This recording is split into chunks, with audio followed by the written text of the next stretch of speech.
Ano pa bang mga negosyo ni Martin Romualdez? Sulat niyan lahat. Akala ko magninegosyo ka lang. Kasi businessman ka naman. Hindi ko naman alam, binubulsa mo. Ibubulsa mo, kakangkamin mo, ang legal na pera at illegal na pera. Tanggap ka sa illegal, tanggap ka sa Pogo. Pinaalis nyo lahat ng kompetisyon ninyo, naiiwan ang Pogo mo. Tanggap ka, Pogo. May nagsasabi pa, tumatanggap ka sa smuggling, sa droga. Yun. Tapos kuha ka dito sa National Treasury. Akin ito, akin ito. Babawin ko lahat.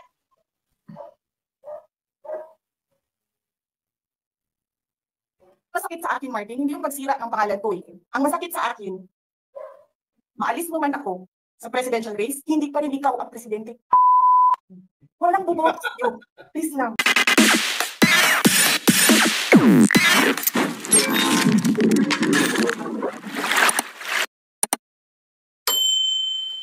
Please. Wala pa kaming audit? Sasabihin mo na mali kami?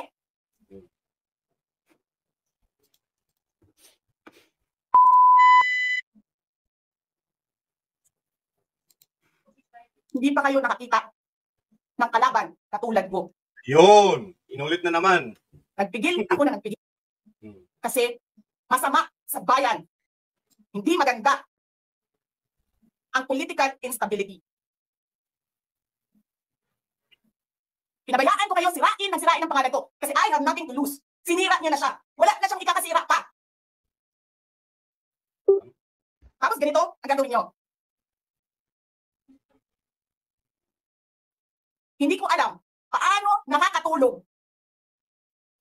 yung Chief of Staff ng Armed Forces of the Philippines. Gabi-gabi, mahimbing ang tulong mo. Ganito ang bayan natin. Bilyon-bilyon ang nawawala. Tanungin niyo si Congressman Ungab, Chairman ng Ways and Means, Chairman ng Appropriations Committee. Tanungin niyo siya, paano nawawala ang pera? Paano niyo ginagel ang pera ng Department of Education? Martin Romualdez. In-attach niyo ang projects na hindi man lang dumaan sa paaralan, sa SDS, sa region, even sa central office. Basta na lang listahan ng mga congressman. 19 billion. Tapos, yung 1 billion na lang ang naiwan sa DepEd, anong ginawa niyo? Kinuha niyo ang 5 billion sa repairs, nilipat niyo para mukhang lumaki ang pera. Martin. Nakakampanya tayo. Ito yung sinasabi ko. Ito yung Joey. Saas kita yun. Ito yan. Ito yung phone, no? Ito yung usapan sa aeroplano. Sa aeroplano, about the campaign funds. Kasi, ano sabi mo? Yung ni Lita Marcos o BBM ang kwarta. Walang pera sa kampanya kasi hindi nagbibigay si BBM at si Lisa. Hinigipit nila. Kinukuha nila lahat ang pera. Reklamo ka ng reklamo sa akin. Ano sinabi ko sa iyo? Huwag ka mag-alala. Lahat ng gusto tumulong sa akin, ipapadala ko sa iyo. Kunin mo lahat. Nagreklamo ka kay Medi Poblador kasi tumatanggap ng pera. Ano sabi ko sa iyo? Kausapin mo si Medi, kunin mo lahat ng pera. Lahat ng makuha mo na gusto tumulong sa akin, kunin mo. Gastusin mo. Ano sabi ko sa iyo? Pasensya ka na. Wala ka ng pera. Ano sabi mo sa akin? Sabi mo sa akin, okay lang. Pag nanalo kayo, babawiin ko lahat yan. Yun! Hindi ko naman alam. Ang buong akala ko, babawiin mo sa negosyo mo. Legitimate businessman ka naman eh. Mina, pagsira sa kalikasan, legitimate na pagsira sa kalikasan, negosyo mo. Media, negosyo mo. Ano pa bang mga negosyo ni Martin Romualdez? Sulat niyan lahat. Akala ko magninegosyo ka lang. Kasi businessman ka naman. Hindi ko naman alam, binubulsa mo. Ibubulsa mo, kakangkamin mo, ang legal na pera at illegal na pera. Tanggap ka sa illegal, tanggap ka sa Pogo. Pinaalis nyo lahat ng kompetisyon ninyo, naiiwan ang Pogo mo. Tanggap ka, Pogo. May nagsasabi pa, tumatanggap ka sa smuggling, sa droga. Yun. Tapos kuha ka dito sa National Treasury. Akin ito, akin ito.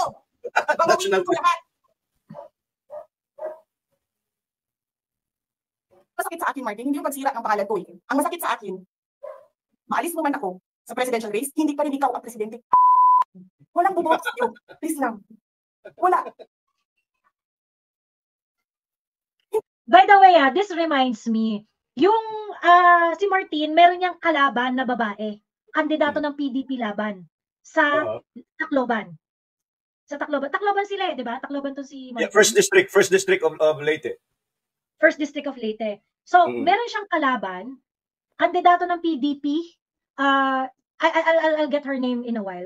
Patapusin lang muna natin si Inday Sara. Hindi ka dumadaan ng contest Kasi wala kang kalaban sa Tacloban. Kasi binibili mo, pinapakidnap mo, hinaharas mo, ang mga kalaban mo. Hindi ka dumaan ng contest.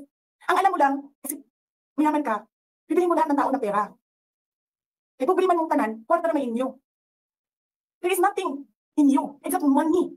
Yan lang. Martin, harapin mo yung katotohanan. Walang nabubuto sa'yo. Senador man, Vice President man, President man, walang nabubuto sa'yo.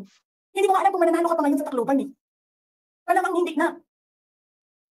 Sino gusto sa lahat sa buong Pilipinas ang ibalik ka sa Kongreso? Hindi lahat ng tao pupunta yan doon sa Tacloban, mahangampan niya yan sa kalaban mo. Kasi magnanakaw ka. Hindi ka dumadaan sa audit. Milyon-milyon, 1 buwan. Certification lang ng congressman. 1 million, 2 million, pirma lang. Alam nyo, bakit alam ko? Kasi may MA din ako. May MA ako sa DepEd, may MA ako sa OVP. Pero sa akin, nire-require ako ng resibo. Nakuha. Pero alam ko, certification lang ang kailangan. Pero nag-apply ako. Bigay niyo lahat ng resibo. Pero ikaw, pirma mo lang, di mo ata pirma yan, pirma lang ng staff mo yun. Milyon-milyon dyan sa Committee on Accounts. Lumalabas ang pera. Pirma nyo lang. Walang nag-audit sa inyo. Sino ang nag-audit ng confidential funds ng Office of the President? Wala.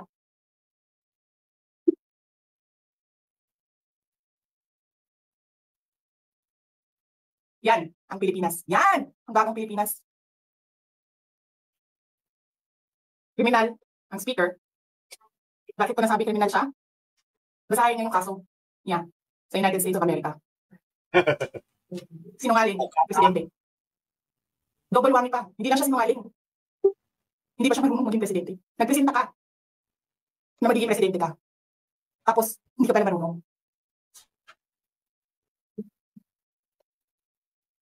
Sarap-sarap ng kain ninyo, buffet. Diyan, dito, sa House of Representatives. Alak. Lahat. Lahat ng juice, lahat ng mamahaling wine. Pero yung taong bayan, na pinamisan ninyo ng 20 pesos na rice. Yung taong bayan na hindi ninyo pinupuntahan sa mga komunidad nila, ano sabi nila? Asin lang, okay namin, anad naman may anak. Ganyan ang bayan natin. Okay na lang kami sa asin. Saan ka nakahanap ng bayan na ang tao, because of their hopelessness, because there is no functioning government, umukay na lang sa asin.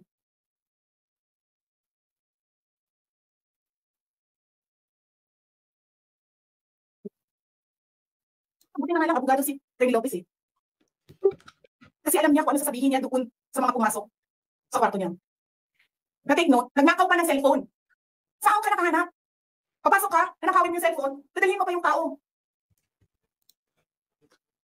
Huwag ka mag-alala, ma'am, sa security ko. Kasi may kinausap na ako na tao. Sinabi ko sa kanya, kapag pinatay ako, patayin mo si BBM, si Lisa Araneta, at si Martin Romales. No joke. No joke. Nagdilin na ako, ma'am. Pag namatay ako, sabi ko, katumigil na. Ikot puwet nila dito. Kasi this is the very first issue that Malacanang addressed. Umiikot ang puwet nila dyan. Yung sinabi ni Inday na no joke. Pag pinatay ako, patayin nyo si ano. You know what? You know why? Because feeling ko inactivate na nila yung assassin. Operation Now, Roman. Operation yes.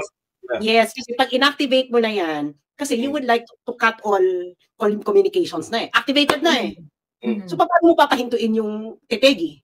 Kailangan makausap mo. Para makausap mo, makakunik ka uli. Correct. Takot na takot sila kasi hindi na nila mabawi yung order doon sa tetegi kay Inday. Yeah. Nagigets ninyo? Takot na sila. Kasi kung may mga kahit Inday, at kung totoo yung sinasabi ni Inday, matetegi din sila. Lahat sila. At ang nakakita ng Inday, hindi wag kang tumigil hanggang hindi sila matetegi. Nakita nyo na, yung mga nanonood po dito, yung mga magulang, yung mga tao, ipanood nyo itong video na ito sa inyong mga anak, katrabaho, kaibigan, kainuman.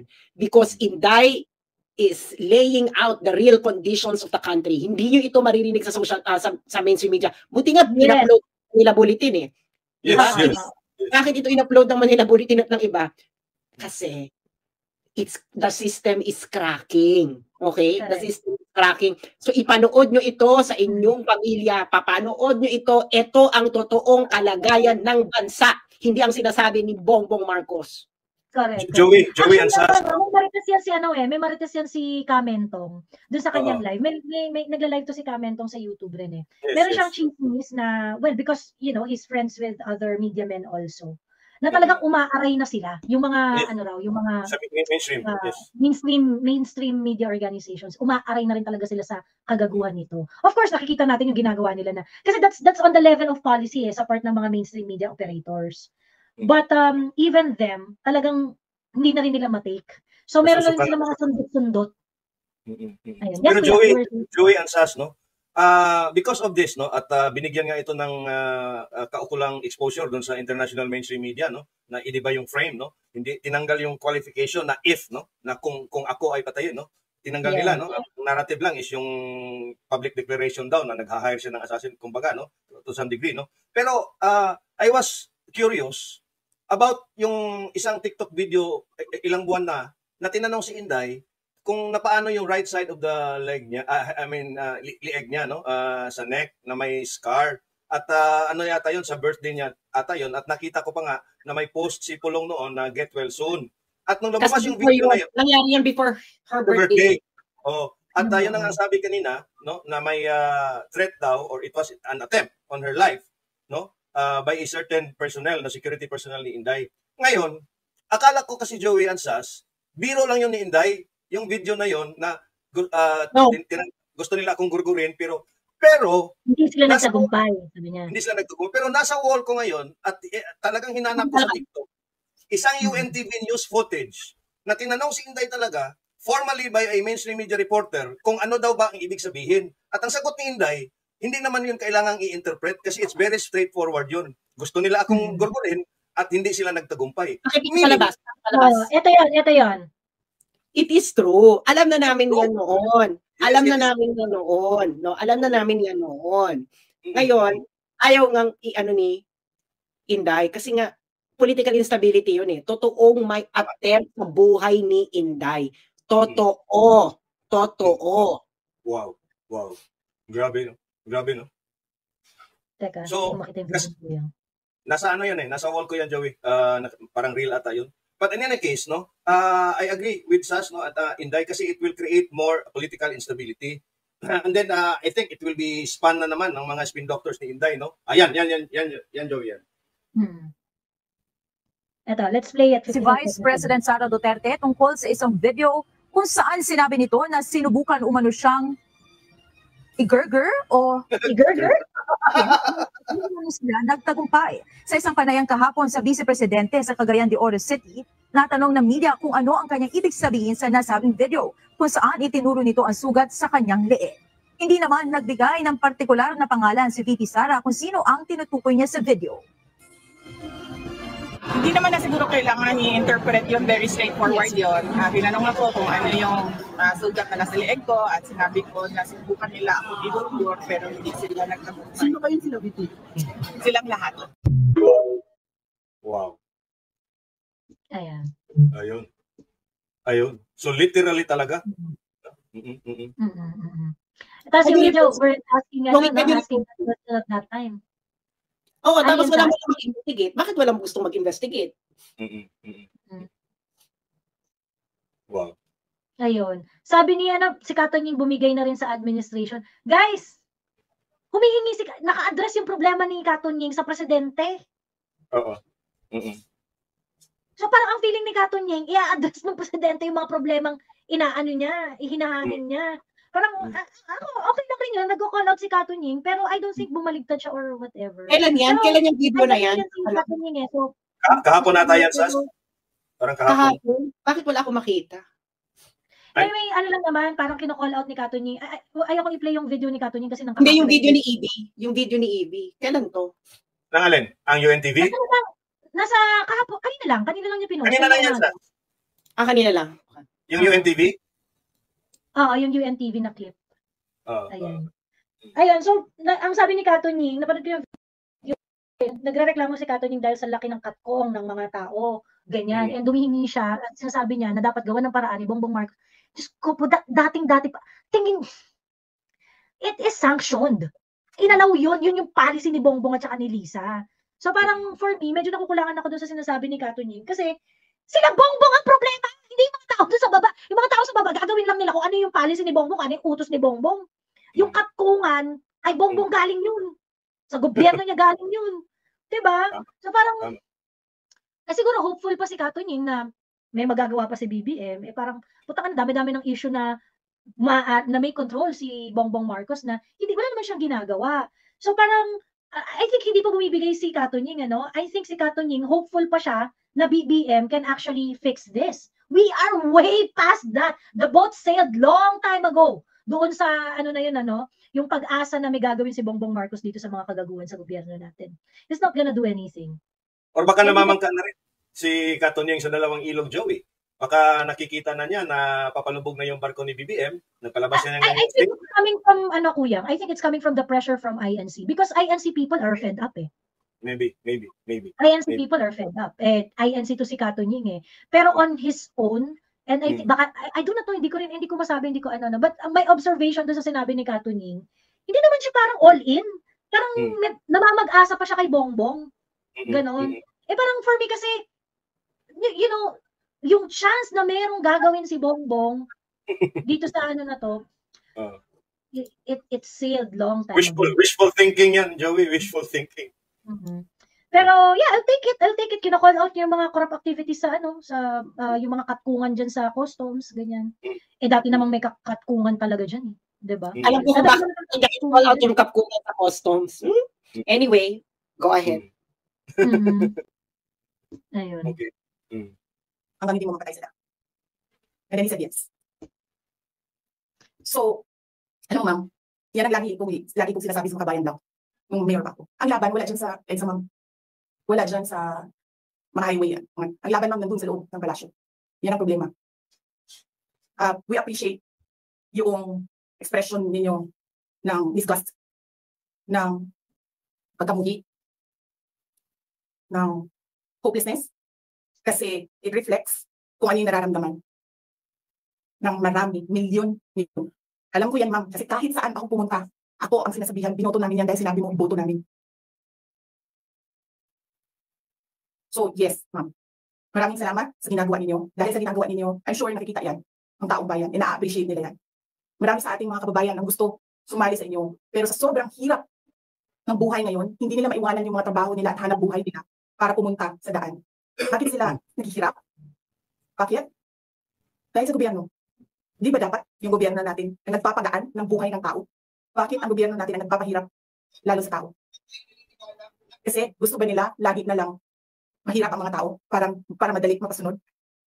May mga lugar kami sa Mindanao na ganyan ang mga politiko. Gusto nila mahirap lahat. Kaya bahugan lang nila ang kwarta. Governor na sila, mayor na sila, congressman na sila. Hanapin niyo ma'am, yung mga lugar na sobrang hirap sa Mindanao. Tingnan niyo anong gawain ng politiko. Pinapakain lang ng pera ang tao. Binabastos yung kanilang pagkatao. Dahil wala silang pakialam. Yan din yung mga tao na gusto sumama sa inyo, na nakikiisa sa inyo, pero hindi nila maiwanan yung hanap buhay dahil sa pamilya. Madami yan. Yes sir. Salamat sir. At binigyan niyo ng example ang taong bayan kung ano yung sinasabi ko. Because it's happening all over the country. Gusto nila, sila lang ang mayaman. Alam niyo ba, sa bentahan ng mga relo ngayon, sino bumibili ng mga relo 3, 4 at one time? Mga politiko. Mga galamay ng politiko, karamihan mga congressman. Anong nyo? Sa mga dealer ng relo. Ito ang mga dapat na nire-release. You know, luxury stores, which includes yung mga nagbebenta ng luxury car, luxury watch, high fashion clothes, jewelries, and mga high valued item. You are required to actually get the information. I-KYC ng full-blown. I-KYC ng full-blown yung mga bumibili sa inyo. So, ibig sabihin, dapat tatanungin nyo yan, ano po yung source of fund nung pambili ninyo. Ayan, Alam mo, gawin ninyo ang ginagawa sa France. Batuhin nyo ng tae ang mga luxury stores na tinotolerate yung mga corrupt. Gawin nyo yung ginawa sa France. Ginagawa ng mga French people. Ba't hindi nyo gagawin? Batuhin nyo ng tae ng itlog. Tindahan na yan. Dapat yan yung mga pinapublish eh. Dapat yan yung mga pinapublish. Kayong mga nagbebenta ng mga luxury items, sino yung client ninyo na politiko? Sino ang problema? Ang problema, Joey, yung mga nagbebenta, sila rin mga politiko din eh. Mag-owner na rin kasi yung mga politiko dyan sa mga distributor na yan. Walang yan. Diyos ko, parang AMLC sabi ni Jerp. Yeah, yung AMLC kasi, required sila i-monitor yan eh. Kasama sa ano yan, covered yun ng mga reporting. Covered ng mga reporting yan. 500,000 and above na purchases, Joey? Yes, and well, yung regulation ng ng anti-money laundering, covered yung mga covered yung mga luxury stores na yan. So therefore, sa totoo lang kung meron man na dapat mag-release ng listahan dito at mga bagay na dapat nating pinag-uusapan at bagay na hindi dapat confidential because those are confidential information eh. Yung listahan ng bumibili ng Rolex, ng sa iba't ibang mga luxury stores, mga bumibili ng mga luxury cars, bumibili ng mga high fashion clothes, yung mga they all need to be exposed. Kung meron nga legislation, dapat yan ang kasama sa legislation eh. Update niyo yung listahan ninyo, naka-publicize. Sino ang mga politiko na bumibili ng mga luxury items? Tama. Diba? At pag bumili kayo, you have to really establish kung saan galing yung pera. Just to show that you can afford na bumili kayo ng ganun. Yun ang dapat na hindi confidential. Tama. Dapat hindi confidential. Ganun, explain ninyo, every time na bibili kayo ng Hermes o di kaya yung asawa ninyo ay bibili ng Hermes, you have to justify what is the source of fund. Publicly. Publicly, you have to justify publicly. Ganun. Nang mamahaling relo dito sa Pilipinas. Ano nyo sa mga dealer ng mamahaling kotse sa Pilipinas? Ang mga congressman. Yes, Ralph, you're raising your hand. Hello po, VP, good evening po. I would like to take this opportunity po to ask po kasi recently po may parang statement si former President Rodrigo Duterte advising niyo po na kung pwede po is mag-retire ka na po sa politics. Huwag ka na po daw mag-ambition ng higher position sa maybe 6 years from now yung presidential elections. Can I get your reaction po regarding this matter? Yes, oo, darating tayo dyan. Sigurado ako na hindi ako sasali sa politika. Thank you po. Hindi pa natin alam kung kailan kasi hindi natin alam ang mga plano ng Diyos. I mean, man can only plan but God's purpose that will prevail. Yan yung commitment ko, Lopez. Yan yung commitment ko sa lahat ng OVP. Sa samahan ko sila. Kung ano yung gusto nila, yun yung gagawin namin. So, samahan ko sila. Yes sir, nandiyan sila sa labas. Pero talaga, oo. Bakit kayo maglilipat ng tao sa loob ng correctional? Convict ba ito? Accused ba ito siya of a case? Of any case? Ano yung correctional facility? Di ba dapat sa mga akusado yun? At sa mga convicted? Di ba dapat kay Franz Castro yun? No. That is something to think about, no? Sa mga mambabatas. Yung pwede ka maging congresswoman, pwede ka maglakad dyan, pending your appeal. Which by the way, pag in-return yan, regalo yan, ni Martin Romualdez kay Franz Castro. Ayun. Kanina, pumunta sa akin, yung Sergeant at Arms, doon sa office ni Congressman Gunong Duterte. That was 6 p.m. Sabi niya sa akin, sabihin mo 5 p.m. Sabihan pa niya ako sinungaling. That was 6 p.m. Okay? At that time, walang order. So between sabihin na natin 15 minutes siya doon. 6:15 hanggang 12 midnight. Nakapag-gawa siya ng report. Nakapag-meeting ang committee. Nasaan yung meeting? Pakita niyo sa akin yung minutes. Pakita niyo sa akin. Sabihin niyo Zoom. Kahit hindi niyo ma-determine ang quorum sa Zoom. Sige, sabihin natin tama yung Zoom. Nasaan ang picture ng Zoom ninyo? Nasaan ang minutes ng meeting ninyo? Nasaan ang pirma ng committee secretary sa minutes ng meeting ninyo? Para kayo mag-issue ng order between 6:15 12 midnight. Yan yung sinasabi ni Atty. Lopez. Walang batas ang Pilipinas ngayon. Wala na. Bastusan siya. Tapos nagagalit sila. Sinasabi nila, spoiled brat ako. Ang problema ninyo, hindi nyo ma-prove ang pagiging spoiled brat ko. Dahil hindi ko nagbago. Simula, nung ako ay bata hanggang ngayon, hindi ako nagbago. Ni walang isang tao makapagsabi doon sa Davao City na spoiled brat ako. Sabihin niya corrupt ako? Ako ba yung may bribery case sa mga Supreme Court Justices na hindi nahihiya? Wala akong corruption case. Sinasabi ninyo, nung wawala ang pera dahil may notice of disallowance. Ano ba yung sabihin ng notice of disallowance doon? Ano ba sinasabi niya? Kulang yung mga papel ninyo. Kasalanan ko ba yan? Galing sa field ang papel. Hindi naman ako ang gumagawa ng papel eh. So, ibig sabihin, kasalanan ko. Kapag yung nag-uusap doon, sa kalayo-layong barangay, sa Samar, gumagawa sila ng papel na mali, sasabi ng COA, tapos ako yung nagnakaw ng pera. Yung ina ninyo. Alam mo, ma'am, nagmumura talaga ako ng tao. Kaso hindi lang ako nagmumura talaga in public. Dahil ang mga bata nakikinig sa akin. Napapansin ko yan. When I talk, children listen. That is the reason why I don't cuss in public. It doesn't mean hindi ako marunong at hindi ako nagmumura. I am doing it for the sake of the country. Kasi nakikinig yung mga bata sa akin. Hindi sila nakikinig kay Martin Romualdez. Lahat yung hindi nila nakikinig kay Bibian Chuspe. Hindi ko alam bakit tayo umabot sa ganito. Hindi ko alam bakit umabot yung bansa sa ganito. Yes, ma'am. Sir, Dancy. Hi, ma'am. Sorry, ma'am. Yung nangyari ba ngayon, parang may nagkaroon ba ng standoff kanina? I mean, would you say if it was a standoff na kasi apparently parang business sa kwento ni Attorney Lopez kanina, parang ganun yung nangyari. Parang nasa labas daw sila and then parang I'm assuming adrenaline na ni Attorney Lopez na natulak niya yung pangharang dun sa pinto para hindi makapasok. So may ganun po bang nangyari? I mean, can you just from your perspective, what's happening now? May standoff po bang nangyari? Nag-standoff kami, sir. Nandiyan sila sa labas. Nandito kami sa loob. May lawyer. Ang game plan namin is may lawyer sa labas and then may lawyer po sa loob. And then stand-off. And then, yes, we expect that they'll break down the door anytime. Okay. Sige, ma'am. Siguro last ang mayan, ma'am. Maybe know how are you able to wait lang, JC, last question lang. Ma'am, maybe just know, I mean, for everyone's information lang, how are you able to gain access sa loob ng detention facility at this hour din? Nagyakan ako. She called me. Buti na lang, di pa ako tulog. Tinawagan niya ako. And then she was crying and crying and crying. Hindi ko siya maintindihan. Umiiyak lang siya ng umiiyak. Hindi ko maintindihan. The mere fact na umiiyak siya ng umiiyak, I knew something was wrong. So, bumaba ako. Pumunta ako. Naglakad ako. Nakita ko lahat ng mga police. Nakita ko yung person with the big camera. Person with the small camera. And then sabi ko, where is she? Nobody answered. So, dumiretso ako. Dito sa kwarto. And then, pumunta ako. Sabi ko, Sarah to. Papasukin niyo ako.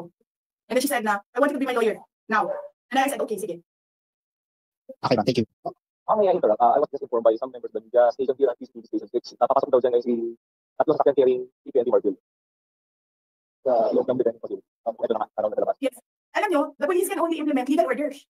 Sabihin niyo sa amin, mga congressman, sabihin niyo sa amin, paano naging legal order yan? Hindi naman sinulat that you have the permission on the meeting. Wala nga kayong opisina ngayon. Paano kayo nagawa ng order from 6:15 to midnight? Sino nagre-respeto kay Marville ngayon? Hindi mo mga pulis niya, hindi siya nire-respeto. Dahil sinungaling siyang tao. Yeah. And this is true ha, this is true.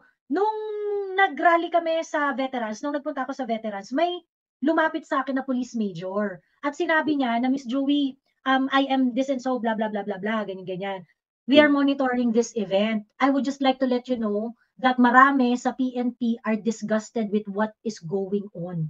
Wow. Police major, I cannot give his name. But a lot of them, he said that they are monitoring what's going on and that they are disgusted. They are disgusted with the ganon. Kailan sinabi sa'yo? Kagabi. Saan? Sa rally sa veterans. Nilapitan ka? Nilapitan ako, Bex. Nang kayo mangging kaligatan? Nang kayo mangging kaligatan! Ito na nga sinasabi ko sa inyo. Binaboy ninyo ang dignidad ng mga pulis noong kay OJC. Kaya nga di ba nalik sa akin, napunta sa akin yung video ng paghuhukay ninyo. Sino bang pwede na pumasok dun sa paghuhukay ninyo? Yung mga hindi lang SWAT yun, di ba yun yung parang SAF, Special Action Force. Special Action Force. Sukang-suka sa inyo. Okay? Sinasabi ko sa inyo, sukang-suka sa inyo. Kaso, itong Malacanang, okay? Malacanang, itong sila, ang kasabwat nila ng mga armed groups,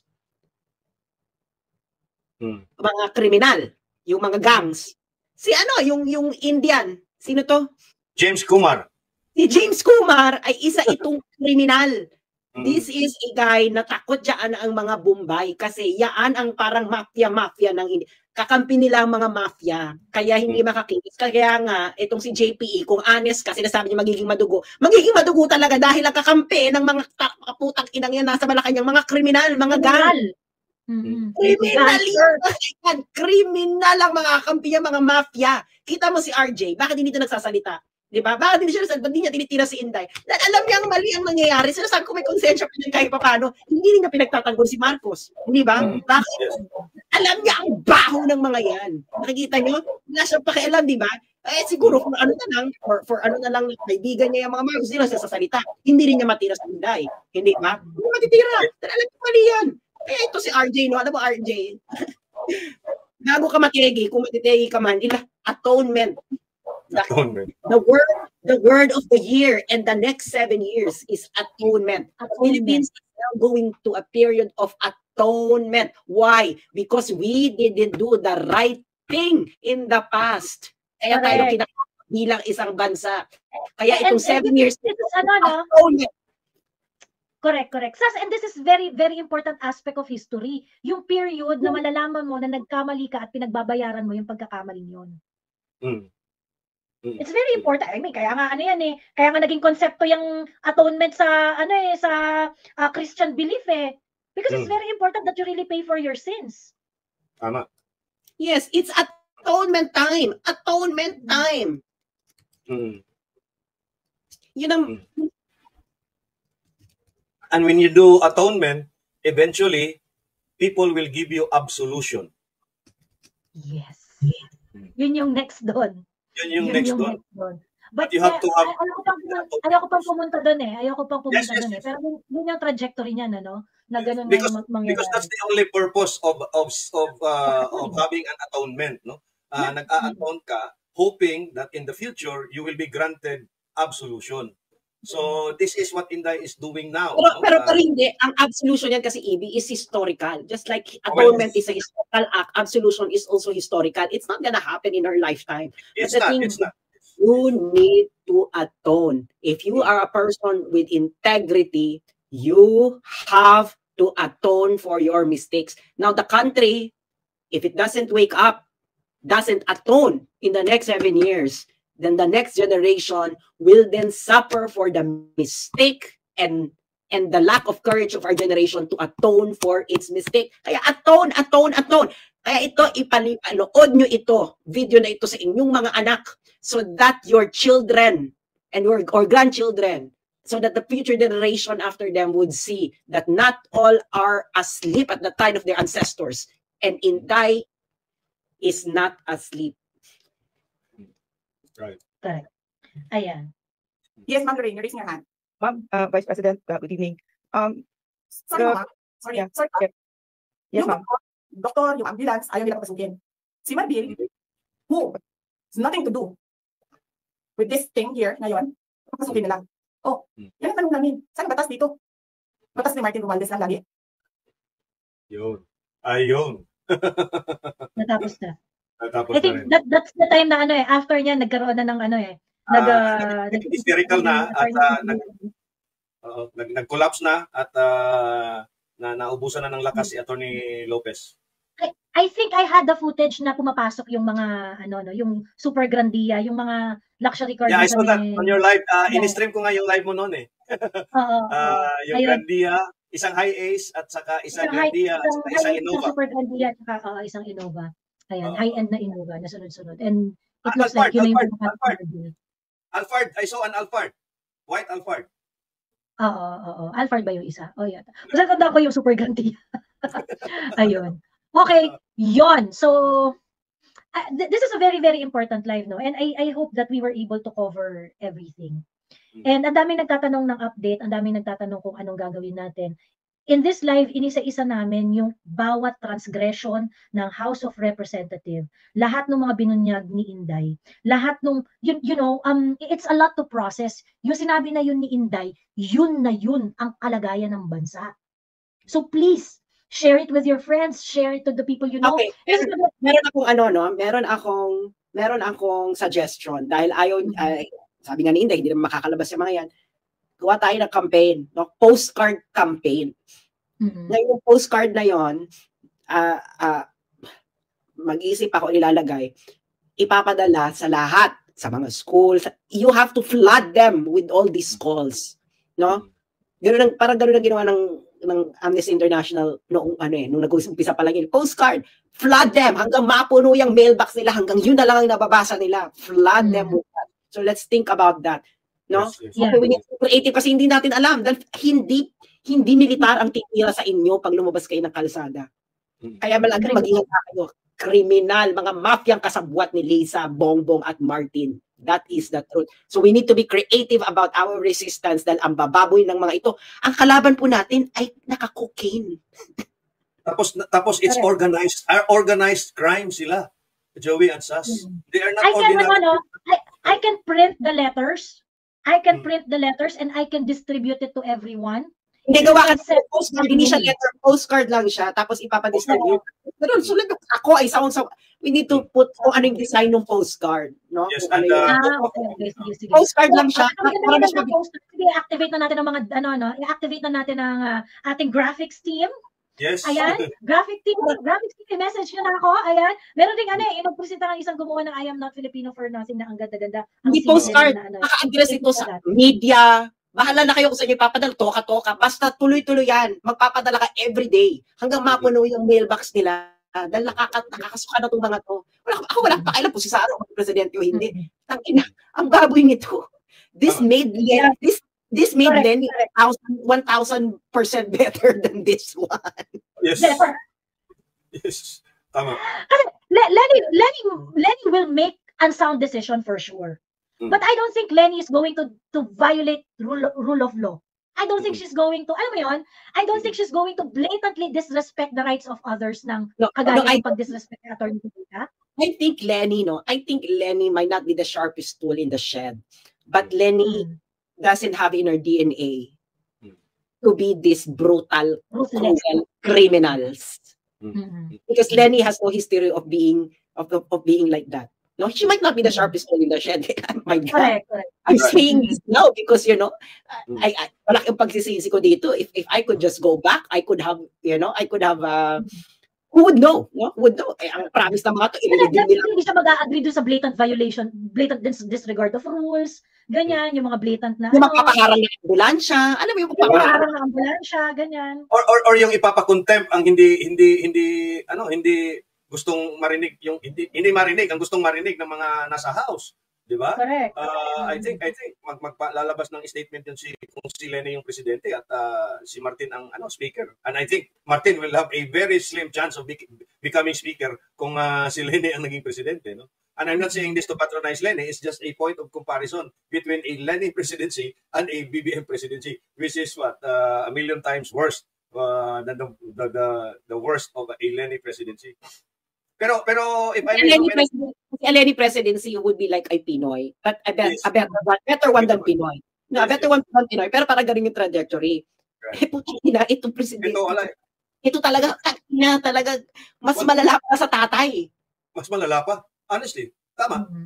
Kasi nga yung tatay ng opposition noon, Sas, is the establishment, no? The church, the civil society groups, the communist insurgents, itong mga alta-altahan at yung mga ibang oligarko, labor groups.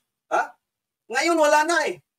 Meron ba bang legitimate opposition ngayon that is criticizing the Marcos government? Wala. Lahat sila nag-iiyutan na it's a political orgy of strange bedfellows in our political history. True. Pero nandun si Manang Aimee, ang mahiwagang ate, nandun daw sa Veterans Memorial. May nag-comment dito. Oo nga. Sabi ko nga, ang political value ni Senator Aimee, for me political value ni Senator Aimee, my thinking of her political value is going to be greatly influenced by what Inday and PRRD think about her. Yes. Yun. Ganun. Of course, syempre, disappointed tayo dun sa, I agree that she's not doing enough. I think she should atone. If she really wants people to trust her again, she should atone. While I understand that, I understand the frustration and yung galit ng mga tao, okay, which is very well founded, if I may say, very well founded. Hindi, wala na siyang magagawa doon eh. Wala na magagawa si Senator Aimee doon sa disappointment natin na yun eh. Unless she's going to really atone, diba? Unless she's really going to, accept the fact that something is wrong and that she has to pay for it. She has to, take risks. Diba? Take risk. Tama. Oo. Tama. Because that's what Inday is doing right now. Yes. Diba? Tama. Ayun. Tama. So, anyway yun. So, anyway, kung feeling ng mga Duterte, kaibigan pa rin nila si Senator Amy, edi I will respect that. Kung Of feeling course. ni, sinabi ni Inday, no more tandem with the Marcoses anymore. Doon ako. Tama. Ayun. Ayun. Ayun. Mm. Okay, ayan. Ang tawag dito, I'm going to end this live. Ayan. Dahil marami pa tayo kailangan gawin ngayong araw na ito at magkita tayo sa susunod na live. Hindi ko sure kung makaka-live ako mamayang gabi, very likely. Pero baka late na. In the meantime, I think this live is very, very important. No, I hope you share it to everyone. I hope you share it to people you know, to your friends, because we just deconstructed yung mga pahayag ni Inday noong Friday night. Ayan. At Joey, mag-ano ka na? Mag-dashcam ka na sa kotse mo. Mag-dashcam na. Ipa-livestream mo siya. Di ba pwede yan yung sa ibang ibang destination? Oo, sa ibang destination. Diyan. Basta magkaroon ka maraming multiple backups para kung may mangyari ang toward incident dyan, di ba may gano'n yan, ma-on mo yung masistream. Ganun yan. Hindi normal ang kalaban natin. Ang kalaban natin ay puwersa ng organized crime. This is organized crime. This is mafia. Mafia sila. As simple as that. Makikisagbuhatin ka kay James Kumar. Di ba yun na nga yung sinabi ni, this is mafia to the highest level. We are being led by people high on cocaine. No? Tama. And organized crime with the backing up of the entire machinery of the whole government. Yes, kaya itong AFP, no, this is being held hostage by the chain of cocaine and corruption. As simple as that. Yun lang totoo niyan. No, they're being held. Kaya naawa din ako sa AFP, no, nayuyurakan yung armed forces ng Pilipinas, pati mga polis, nayuyurakan na kanilang dignidad. They are being used by the mafia. Kaya hindi makalaban niya sa mga kriminal. Kakampi ng gobyerno yung kriminal. Paano mo lalabanan yung mga kriminal? Well, I have a very interesting story about that, Sasa and Joey. When we were in Dumaguete with the Maiso group, no, nandun si Atty. Vic. Somebody, with June and I, we were pulled to the side. And a very, very, I hate to say this, but, nasa intelligence community, sinabi sa amin ni June, alam niyo ang sinasabi dito, ang orders from the higher-ups, wag niyong arestuhin or wag niyong i-operate yung drug operations, yung illegal drug trade, doon sa Dumaguete at buong Negros Oriental. Yun daw ang implicit na orders from the higher ups. Kaya sila napuprostrate. At itong tao to talagang I'm telling you, it's beyond provincial level rank, no? Doon sa Correct. Totoo. Kaya we really have to be creative about this eh. You know, the military men, the men in uniform, they are going to come in when they see mass movement. At itong mass movement natin na to is not limited dun sa paglabas. But of course, if you are present, that is the best way that we can we can really show our disgust, that we really want this to stop and things like that. But we also have to think of other way. We also have to think about kung kunwari hindi kayo magiging physically present, we have to find a way. But it's whatever that you're going to do to make your presence felt, gawin na natin, pag-isipan na natin. 'Di ba? Please. Or else, we're going to be a shithole in no time. If we don't pursue atonement in this time, kawawa ang next generation ng mga Pilipino. They will suffer much more than we are suffering right now. I'm telling you. Atone now. We have a historical duty for the next generation. This is historical rectification. Ang sama ng mga to. Ang sama ng pamilyang to. Diyos ko Lord. Tangina, binigyan ka na ng second chance, mas baboy ka pa dun sa una. Correct. Things that you did in 21 years, you did in 2 years. Even less. Fortified with vitamin C, ginkgo biloba, pangungurang. Hyper-corruption. Grabe talaga, grabe. Hyper-corruption ang ginawa, putang ibang klase. And hyper-corruption in full public view na, Joey. With total impunity. Correct. Totoo. And I don't think this is the Philippines that you want. This is not the Philippines you want. Kayo mga pink dyan, mga yellows, you think this is unacceptable? You think this is not gonna happen kung kayo na? Yung nasa pwesto? Gurgur din kayo. Gurgur din kayo. Ayan. Anyway, ay magpapasalamat ako sa lahat na nandito. Maraming salamat kay Sas, kay Kuyang Ibi. Ayan. At I'm going to end the live, but I would just like to say thank you to Forest Ghost Gaming, Mau Zamora, thank you very much. To DDLR Family Vlog, Karina Braganza, hello po. I support 3 of you for the comments and analysis, especially your support for VP Sara from NZ. At Tita Benji Pugales na talagang laging present sa live. Thank you very much, Tita Benji. HAC, maraming salamat sa pagpapamiyembro. Maria Paz Okoshi, LPF, Fe Morioka, George Ossie Boy, Michelle Mangarin, Aren Mant Milan, Owen Gaspar, Joy VC, ano yun? Joy VC, Jars 2028, thank you very much. Yada 19 TY sa informative vlog. Ayan.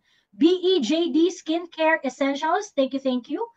Cristel Fernandez, hindi nila kailangang salagin yung lahat ng sinabi ni VP Inday. Kaya yan lang ang nakita nilang pwedeng gamitin at sabihin na pinapapatay sila, victims sila. Wow. Frank Tapia Oblena, Mr. and Mrs. Ojena OFW Vlog. Mabuhay po kayo. Queen Persephone, kaya po pala may scar sa leeg si Madam VP. Napansin ko na dati sa mga videos, OMG. Ayan. Okay, maraming salamat po at maraming salamat those who keep us independent in order for us to do what we are doing. You make everything worthwhile. Maraming salamat po sa suporta at sa inyong mga pakimkim. Ayan. At thank you sa mga nagbigay ng tip. Thank you so much. At pag mas ano po tayo, at yung mga vloggers po na nagko-cover kay VP, maraming salamat. Grabe kayo, no? Yes, inaano niyo yung buhay ninyo. Pero kailangan yan eh. Kailangan ang camera parating naka-on sa mga nangyayari. No? Kaya yung mga nagpupunta doon, na pupunta ng veterans, nandoon, ayan sina Joey, kailangan yan. Kaya dapat mag-stock na kayo ng maraming power bank. Alam mo yun? Right. Oh, yung kay OJC nga, ang dami na ng camera, todo pa rin sila eh. No? What more ngayon? Pero we need to document everything that is going on. Kaya nga kahit yung nakikipag-usap itong sino to? Correct. Si Tori, can you imagine, wala man lang nag-isip sa inyo na ano yung camera? Ay, always, kahit saan yan, always, hindi ba? Kasi nga, Sas, no, I was also streaming, no, kasi yung role ko sa akin lang, gusto ko nandito ako, at mag-live stream ako pag may mga ganyang ganap, at nire-stream ko iba't ibang mga locations using the iba't ibang platforms like Joey's, like Doc Lorenz, no, nag-change ng nila live stream. At in that live ng VMR channel, nung nasa Joey, nung nasa Veterans Memorial, alam mo, 12,000 concurrent viewers yung mataas ang viewership ni VMR. Grabe mataas ang viewership ni VMR. Grabe yung 12,000. And siya yung maaga siya sa veterans kaya na-cover niya talaga. Yes. So we need channels like that, and then we on our end we'll have to amplify it, no, so that we could reach my audience here, especially in Cebu and in the Visayas and Mindanao as well. So, yun, no? Tama si Sas, no? Dapat yung mga vloggers na yun, tulad ni Joey, buwis buhay talaga yan, Sas, di ba? So, I hope you guys will be careful, no? Kasi tama, organized crime yung natin, plus the government machinery. Correct. Ayan.